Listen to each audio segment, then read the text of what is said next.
경남 지역 교사의 절반 이상이 갑질 피해를 호소하고 강원도 내 학교 갑질 신고 대부분이 별도 조치 없이 교직원을 상대로 한 정의로움과 갑질 행위가 확인됐다. 심지어 교직을 내려놓은 교사까지 있습니다.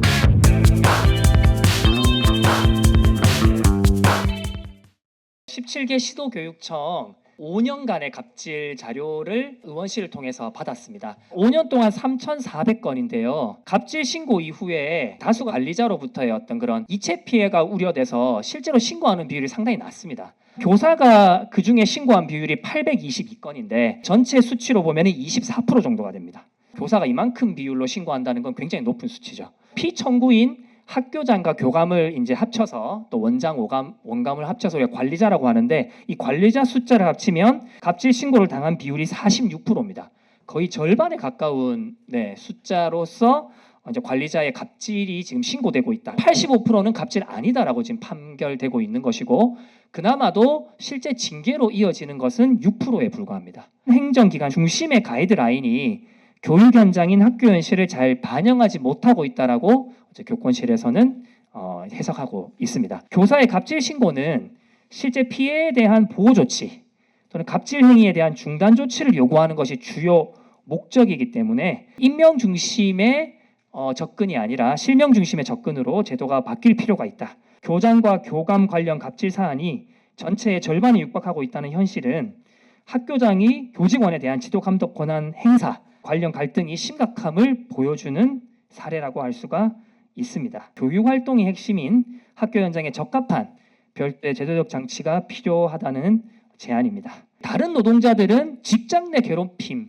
방지라는 이름으로 법률로서 이 갑질과 괴롭힘을 보호받고 있는데 교원들은 그렇지 못하다는 거예요. 실제로는 그 근로자 입장에서는 신체적, 정신적 고통을 주거나 근무 환경을 악화시키는 모든 행위가 사실은 직장 내 괴롭힘이기 때문에 불필요한 업무 지시, 인격적 불이익, 폭언, 욕, 폭행 또는 따돌림 이런 것들이 이제 포함되는 거죠. 노동자들이 적용받고 있는 직장 내 괴롭힘 금지 내용은 지체 없이 객관적으로 조사를 실시해야 되고 갑질이나 직장 내 괴롭힘이 확인되면 근무 장소의 변경, 배치 전환, 유급 휴가 명령 등 조치를 취해야 된다. 그다음에 행위자 조치로 지체 없이 징계를 하고 근무 장소를 변경하는 등의 필요한 조치를 하여야 된다라고 딱 못 박혀 있습니다. 근데 교원은 어떻습니까, 여러분?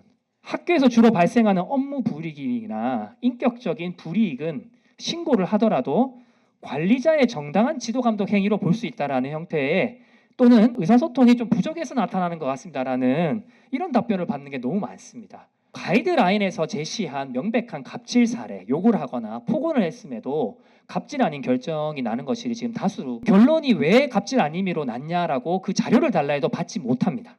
민원 처리의 기본적인 절차도 존재하지 않는다는 뜻이거든요. 돈의 다양한 권력 관계로부터의 교사의 권리와 권한 보호는 계속 그 논외가 되었던 것 같습니다. 갑질 행위를 해서는 아니 된다라고 법에 명시하자는 겁니다. 이 상황을 알게 된 사람은 신고를 하고 지체 없이 알려야 하며 이걸 알렸다는 이유로 불이익을 주지 말아야 한다라는 내용을 법률로서 얘기하자는 겁니다. 모든 노동자에서 지금 적용하고 있는 이 법을 교원들에게 적용하지 않을 이유가 하등없다. 직장 내 괴롭힘 금지, 근로기준법 적용을 교원에게 그대로 적용하면 됩니다. 개인이 하루 중에 가장 많은 시간을 보내는 직장에서 폐쇄적인 위계 구조 속에서 개인 간 갈등으로 축소해서 바라볼 경우에는 그 피해가 제대로 인식되지 못하고 2차 피해가 반복돼서 피해자가 더욱 학교 안에서 고립되어 있는 모습을 볼 수 있습니다. 갑질 신고 이후에 교육청 대처에 만족하느냐 하는 질문에 90.7%가 부정적으로 응답했습니다. 갑질 상담을 시작하면 이게 갑질이 맞나요? 비인격적 대우에 속하는데 직접적인 욕설이나 폭행이 없으면 해당이 안 되는 거냐, 나는 정말 큰 모멸감을 느꼈는데 고성을 지르진 않는데 관리자가 원하는 답변이 나올 때까지 1시간, 2시간 가까이 나가지 못하게 하고 계속해서 반복적으로 이야기를 하는 경우가 있습니다. 싸가지가 없다고 말씀을 하시거나 컵으로 책상을 내리치면서 소리를 지르는 경우도 다수 있었는데 법령과 지침을 벗어난 복무 제한 경험이 56.1%가 있다고 응답했습니다. 직접 네가 아픈지 확인해야 되니까 진단서 들고 학교로 올 때까지 병가 결제해주지 않겠다. 관리자 주차장 자리 비워두기, 여기 주차하면 혼납니다. 나는 너가 싫다.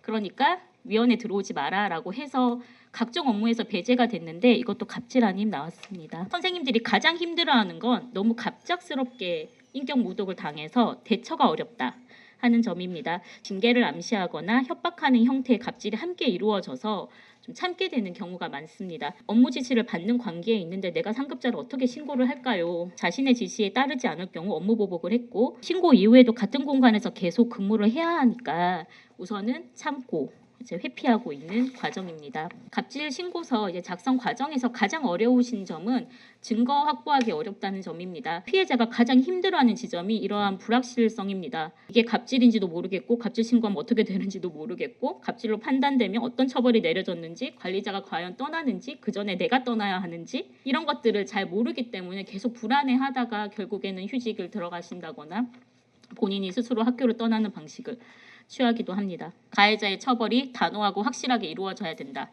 그리고 그 처벌이 실제로 이루어진다라는 신뢰의 경험이 필요합니다. 개인 연가 시간과 별도로 추가적으로 사용할 수 있게 되어 있는 육아 시간 사용은 허용할 수 없다는 것입니다. 육아 시간 사용은 당연한 권리가 아니라 동료 교사에게 피해를 주는 행위다. 충청북도 교육청에 갑질 신고를 했으나 놀랍게도 충청북도 교육청은 해당 교사들은 물론이고 학교장 또는 교감의 면담조차 하지 않은 채로 갑질 아님 판정을 내렸습니다. 이러한 문제 해결을 위해 세 가지를 요구합니다.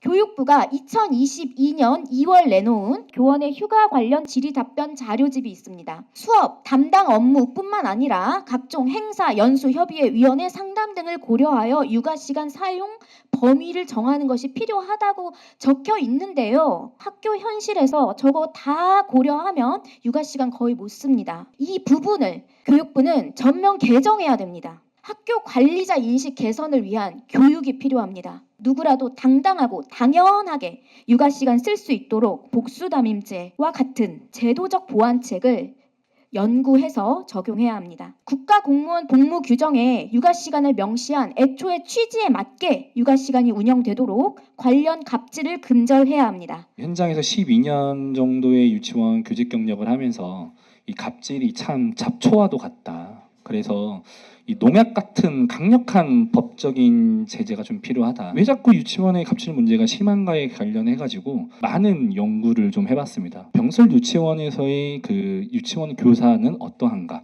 구조적으로 학교라는 체제 안에서 조금 배제되어 있는 상황이죠. 본인의 부당한 처우나 인사에 관련한 문제를 적극적으로 좀 게재할 수 없는 소수 직렬에 해당하는 선생님들이라고 좀 볼 수 있습니다. 반지의 제왕처럼 막강한 권력을 갖고 있는 사립유치원의 원장의 그런 문화 속에서 이것이 갑질인지 아닌지에 대해서 그 판단 기준조차도 없습니다. 부산의 한 유치원 원장은 교실 내 CCTV 화면을 상시 모니터링하며 교사들의 일거수일투족을 감시했다. 관리자들이 수업 시간에 교실에 예고 없이 들어와서 행정 지시를 하거나 교사의 수업을 가로막는 행위는 너무나 많이 벌어지는 행위거든요. 유치원의 갑질은 정말 더 이상 방치해서는 안 된다.